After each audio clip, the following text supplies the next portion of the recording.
vamos a mostrar cómo las condiciones bajo las cuales los avalúos necesitan una gran cantidad de insumos están cubiertas desde la geología, desde la topografía y un poquitico sobre condiciones de modelos de elevación digital.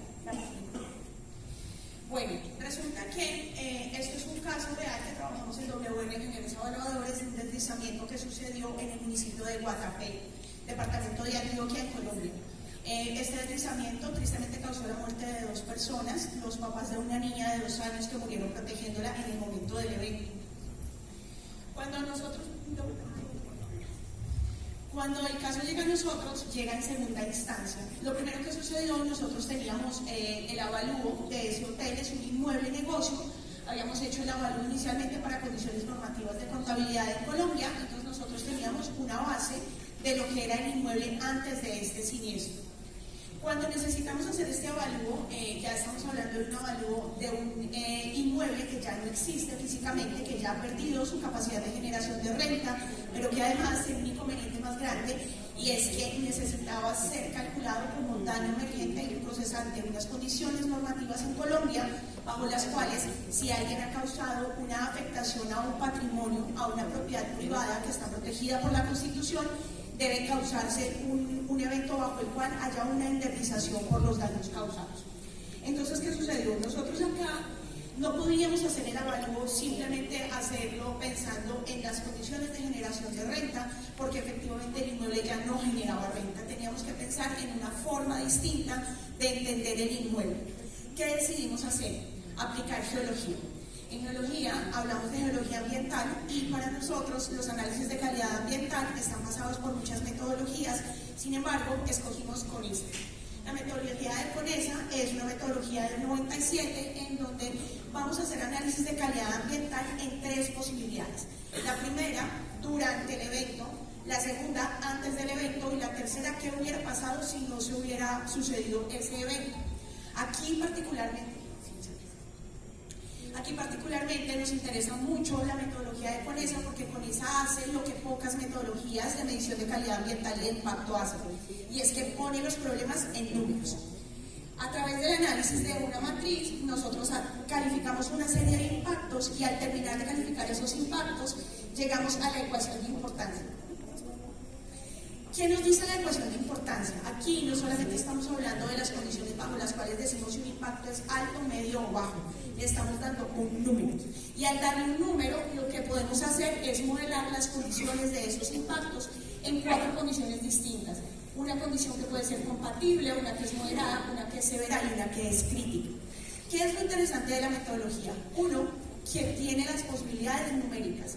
Y 2, que es una metodología que no solamente la pueden entender las personas que manejamos análisis de calidad ambiental, sino que también estamos hablando de que tenemos una escala cromática que puede ser utilizada para que la lea cualquier persona. Y eso es vital para un proceso jurídico, porque el juez no es ni evaluador ni es geólogo. Y al juez y a los abogados hay que entregarle insumos desde la construcción de valor que puedan ser entendidos e interpretados para poder que los puedan defender. Entonces, ya podíamos tener un análisis de cómo había sucedido todo el evento, una parte de condición de calidad ambiental, y ahora con ese análisis de calidad ambiental vamos a hacer construcción de valor. ¿Por qué? Porque ya sabemos lo que perdimos, ya sabemos qué necesitamos tasar efectivamente. Para estas condiciones de construcción de valor, insisto, hay que pensar en que teníamos un inmueble negocio, que es un inmueble generador de renta, y al ser generador de renta, necesitamos pasarle otros análisis para construir ese valor y que el valor quede adecuado a lo que el inmueble hacía antes de esta eventualidad. Consideramos unos parámetros muy básicos: si realmente se necesitaba el hotel ahí, qué condiciones estaba a nivel constructivo, cómo eran las ampliaciones, si era que se requerían, si el tamaño era suficiente para suplir la demanda que se tenía, y otros parámetros más. Entonces, para construir el análisis de calidad ambiental, lo primero que necesitamos saber es qué era la geología. Piensen que la geología es todo: en dónde están parados, lo que ven, lo que comen, en dónde viven, cómo viven, todo es geología. Aquí, en este caso particular, en las 2 imágenes que estamos observando, en la de abajo particularmente se ve el Peñol, la Piedra del Peñol. Eso es un sitio turístico en la municipalidad de Guatapé muy contundente, que pueden buscarlo por internet. Y en la primera fotografía estamos viendo lo que es geológicamente el Peñol corresponde geológicamente al batolito antioqueño. Resulta que el batolito antioqueño tiene una condición muy particular bajo la cual su meteorización es una meteorización esferoidal, que para ponerlo como en palabras muy prácticas es como una cebolla de huevo, que ustedes la ven y se parte por lajitas, ¿cierto? Cuando ustedes la parten, muchas sumas de lajitas. Y la pueden observar, lo que pasa es que como no tengo señalado, pero en la primera foto se ve claramente esas lajas. Esa condición particular de meteorización que sufre la Piedra del Peñol y que sufre el batolito antioqueño ha sido una de las condicionantes importantes para el deslizamiento. Una descripción sencilla del inmueble, no me voy a detener mucho en esta descripción por temas de tiempo, pero simplemente la distribución del inmueble, la ubicación, lo que hacía, lo que sucedía en ese inmueble, y quiero que empiecen a tener en su mente que esto era un hotel boutique. Es decir, que era un hotel muy pequeño para atender muy pocas personas, en pro de que entre menos personas haya se tiene mucho más calidad del servicio y por ende el servicio es más costoso. Cuando ya nos decidimos hacer entonces la aplicación de los modelos, lo que tenemos es dos modelos por separado que vamos a tratar de juntar en el mundo de los avalúos a través de modelos econométricos para tratar de calcular esos valores. Sin embargo, quiero ser muy enfática en que, a pesar de que yo trate de traerles muchísima información del inmueble, hay cosas que están sometidas a cláusula de confidencialidad porque esto sigue siendo un pleito que todavía no ha tenido decisión en Colombia, los jueces todavía no han terminado de decidir. Entonces, tenemos lo primero, un diagnóstico situacional, es decir, qué sucedió en el momento del evento, qué fue lo que detonó el evento, qué pasó en ese evento. De ahí, con esas condiciones, entonces diseñamos el modelo de evaluación. No lo ponemos ni de evaluación ni nada, sino de evaluación, porque insisto, estamos evaluando el inmueble en dos sentidos distintos. Y como tercera medida, hicimos una aplicación, un ajuste del modelo para garantizar que estuviera funcionando y que los valores que encontráramos fueron valores reales que pudiéramos sustentar ante un juez. En el mapa, simplemente para contarles un poco, el problema de movimientos en masa, de eventos de remoción en masa, de deslizamientos más conocidos coloquialmente. Miren que la zona de afectación del deslizamiento no es el deslizamiento como tal, sino que es todo el área de influencia del deslizamiento. Y miren que tenemos en esa escala cromática, esto es una modelación que hace Fornare, tenemos muchísimas zonas en rojo y eso ya nos está hablando de que tenemos una condición de riesgo muy importante que debía haber sido atendida. Y aquí vamos a empezar a involucrar ordenamiento territorial. ¿Por qué? Porque si ya sabemos esto y ya tenemos claro que la geología es todo lo que somos, todo lo que tenemos y donde estamos parados, desde aquí las decisiones de las municipalidades debieron estar basadas por un análisis mucho más contundente respecto de las condiciones de riesgo que se tenían y asimismo que las respuestas ingenieriles correspondieran con esta realidad.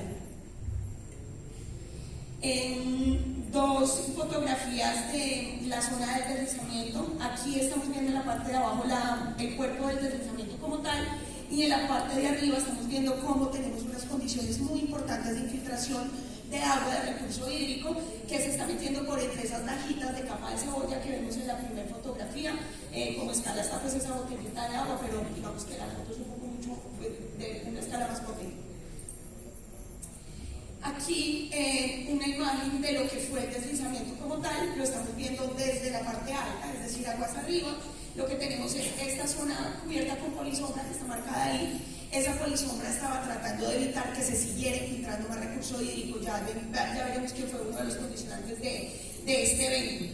Tenemos el afloramiento de la parte del batolito antioqueño hacia la parte izquierda y más abajo en la ubicación donde estuvo en aquel momento el hotel. En el momento del deslizamiento tuvimos un deslizamiento realmente muy pequeño. Fueron más o menos 600 metros cúbicos, eso no es mucho para un deslizamiento.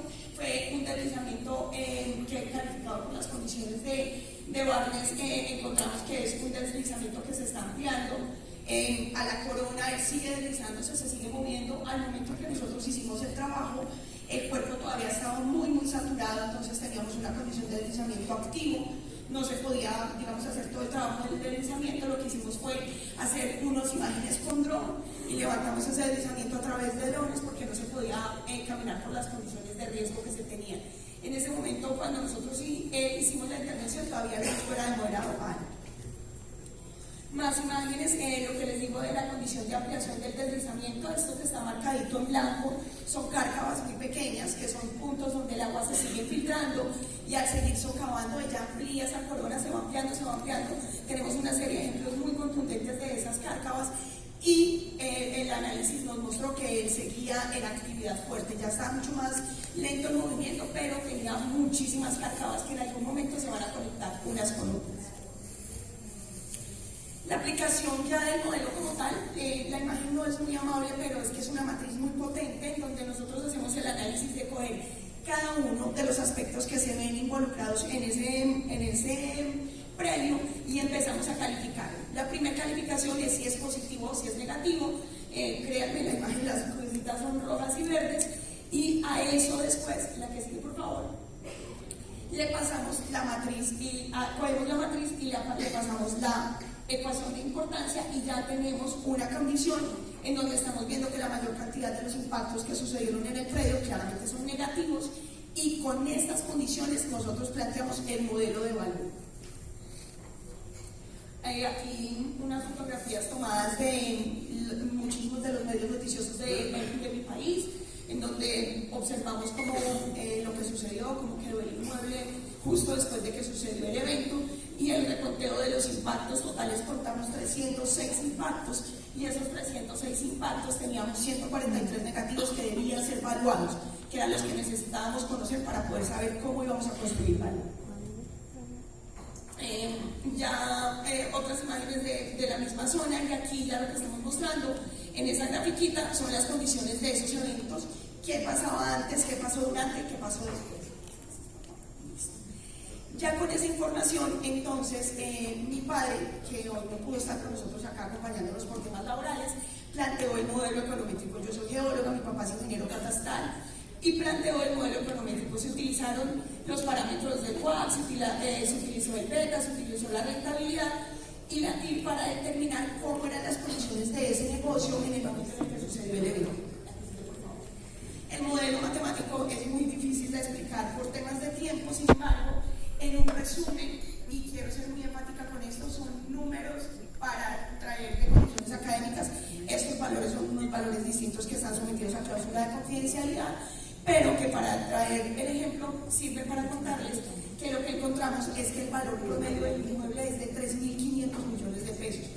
No lo digo en dólares porque para todos los países la tasa representativa del mercado es distinta, pero 3.500 millones de pesos en Colombia es mucho dinero. A este valor que encontramos del inmueble se le pasaron los análisis para generar los valores de daño emergente, de lucro cesante, y con esa suma de esos tres valores lo que generaría el inmueble de renta, que es este, más el valor de daño emergente, más el valor del lucro cesante, se realizó la demanda para garantizar que los causantes del deslizamiento se los llevaran ante la justicia. Aquí está metido la municipalidad, porque por temas de ordenamiento territorial la municipalidad también está inmersa en la demanda para garantizar el pago para el propietario que fue el perjudicado. Pues como conclusiones, lo que queremos resaltar es que el trabajo mancomunado y las condiciones de interdisciplinariedad son las que realmente construyen valor. Este evalúo seguramente no se hubiera podido llevar a cabo si no hubiéramos analizado el problema desde el punto de vista geológico, pero también desde el punto de vista ambiental, porque esos fueron los insumos que nos permitieron generar el modelo matemático, que fue el que sustentó las condiciones de valor. De todas maneras, el análisis, digamos que tiene una condición de estarse actualizando cada que el juez nos requiere. Hay que volver a actualizar el valor porque este evento sucedió hace ya un tiempo importante, y dejar claro que nosotros en el avalúo no tomamos en consideración ningún cálculo para tasar las vidas humanas que se perdieron. Eso no era el alcance ni era el objetivo del avalúo. Simplemente nos centramos en construir el valor para garantizar una indemnización adecuada para el propietario.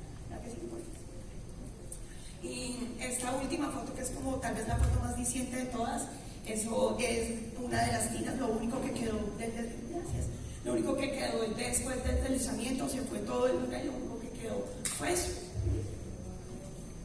Ahí dejo las referencias bibliográficas, no sé, supongo que les comparte la presentación, entonces pues para que sepan ahí las referencias, y listo, ya eso sería todo. No sé si tienen preguntas.